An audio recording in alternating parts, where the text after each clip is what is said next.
Yo, it's me, your boy, Mint, or Pony's Variety, whatever you want to call me. So, I was looking at my guide from last night for the threat build. I was pretty wasted, but I think I got most of it right. But I did a second look through the talents and whatnot, but this is going to be the one-handed build, one-hand shield build. So, let's go through it. So, we go mainly into enhancement and whatnot, and we go into the rest of the points that we can afford to spend. We'll go into elemental, mainly just to get reverberation and elemental focus. Those will be nice. Plus elemental warding is just sick. And yeah, same shit that I picked in there, except for I didn't have enough points, and I only was able to put 2 into reverberation. I'm not opting for Elemental Fury because I'm assuming with the gear that early on and me not being decked out from TBC already, to where I would have like spell power or spell crit gear, to where I'm not going to opt for Elemental Fury, so just leave that be.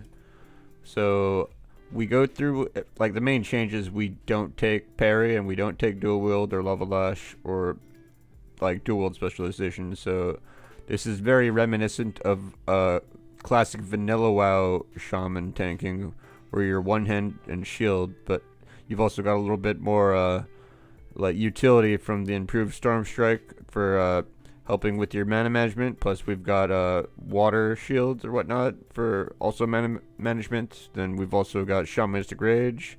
We've got Mental Quickness. So yeah, and then we got another, like, we can throw in basically instant cast lightning bolts if we're like on a boss fight to keep up with our threat, or chain lightnings, I guess. Wait, does this reduce the mana cost as well? When you deal damage higher than rank 4, and okay, to reduce the cast time of your next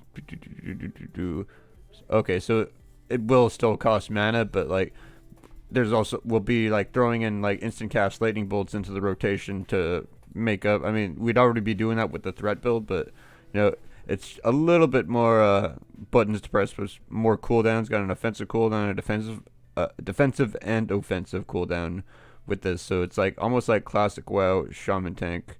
And yeah, I opt for toughness since we're not putting points in here. And see, I also put points into Guardian Totem just for the extra armor that I could get from it, and reduce the cooldown of grounding, which could be useful for some dungeons where there's like a bunch of spellcaster mobs.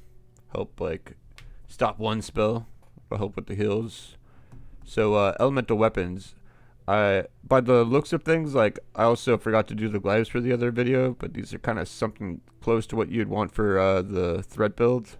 Increases the damage of your Wind Fury weapon effect by 40%. So what changed was Wind Fury Totem gives haste, and it doesn't do the same thing, but Wind Fury weapon, like imbue on your own shaman, it stays the same. Like it still does the extra couple of hits for proc, and with the 3-second internal timer. So what I was talking about in terms of this shit, like when I was talking about the macro to make your weapon set at like the weapon sync macro, that still applies, that rule for, and that logic why the math adds out that going dual wield with double Wind Fury will actually give you more threat than actually like what you lose for this baseline 30%.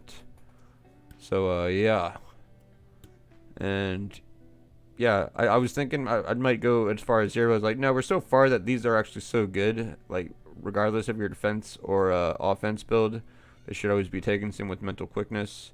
I was really debating to myself, I was like, Earth and Power, because I read the last part, your Earth Shock reduces enemy attack speed by additional 5%, but I'm like thinking, I don't really got time to be weaving in Earth Shocks. I'm probably going to be Frost Shocking if Frost Shock still works the same way as it does in TBC, where it gives you 200% extra threat modifier on it, unless they changed it back to Earth Shock, but that's highly unlikely. And yeah, unless they did, I'd have to ask or just look a little bit more into it. But yeah, then once we were like, I was satisfied with what I had in my enhancement tree, I was like, okay, this looks good. Got like all our main shit. Like I feel like a DPS enhanced shaman would pick up the Wind Fury totem and the enhancing totems. So I got concussion, just for the extra damage from Frost Shock. I just got this just to help me get further down the tree, basically. Because we're not really. It's the same reason why I didn't really care about this, because we're not going to be getting spell crits as often. But I mean, it's something if it does happen, a little extra bonus to my threat. And elemental warding, it's fucking kick ass. Like 6% reduced damage from all magic and physical damage is amazing. Elemental focus, the clear casting state reduces the mana cost of your next 2 damage or healing spells. So they added healing to that, so it's a bit like useful if you get your instant proc and you want to like self heal yourself for extra survivability, help your healer out or whatnot. If you're in a sticky situation, this talent comes in kind of in hand. Well, okay, yeah, you'd still have to land a crit though. So these 3 are all spell crit talents, but I mean when it happens, it's nice. And yeah, this is just a huge threat increase, because we're going to be needing to like rely on that if we're not doing the dual wield build, because dual wield build does enough threat to where it can like do more threat than other DPS. So I'll have to test this out, but this would be my build for one-handed shaman tanking.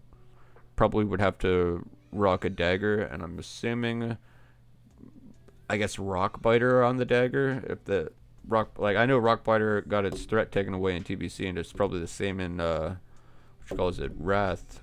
But I mean daggers are generally faster, so you'd be getting more pokes in and more chances to proc flurry. Which or was it flurry? Or I think they removed the talent that I'm thinking of, where when you crit you would give everyone attack power, which was this.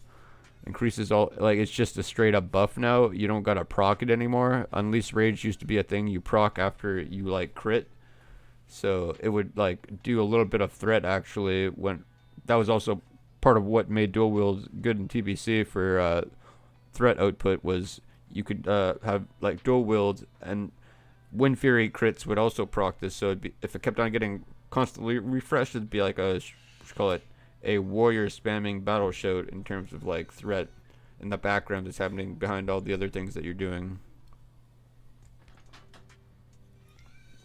And for glyphs, Wind Fury weapon increases chance per swing for Wind Fury weapon to trigger by 2%. Stoneclaw, your Stoneclaw also places a damage absorb shield on you equal to 4 times the strength of the shield it places on your totem. So I'm assuming Stoneclaw has like an already added benefit of where it will shield the other totems, I'm assuming.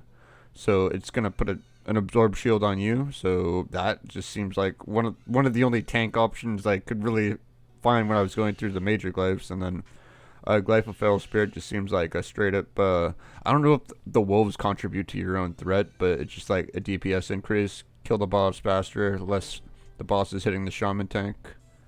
Astral Recall just seems straightforward to me. Your reincarnation no longer requires a regent. I normally forget to bring Anks a lot of the time. Ghost Wolf, apparently they made it so you regenerate health in it, so this increases that effect. So yeah, and the other ones were like, oh, you don't have to use a regent for water breathing or water walking. I'm like, whatever. I hardly use those spells, I just swim anyways. So yeah, this video shouldn't have been as long. Well, it's like 8 minutes, but that is my defensive shaman tanking builds. If you liked it, please leave a like. Maybe hit that bell and that sub button, you know? See more shaman tanking videos and other shit that I post. I'm more of a variety channel. I don't stick to one game though. Peace. Thank you for watching.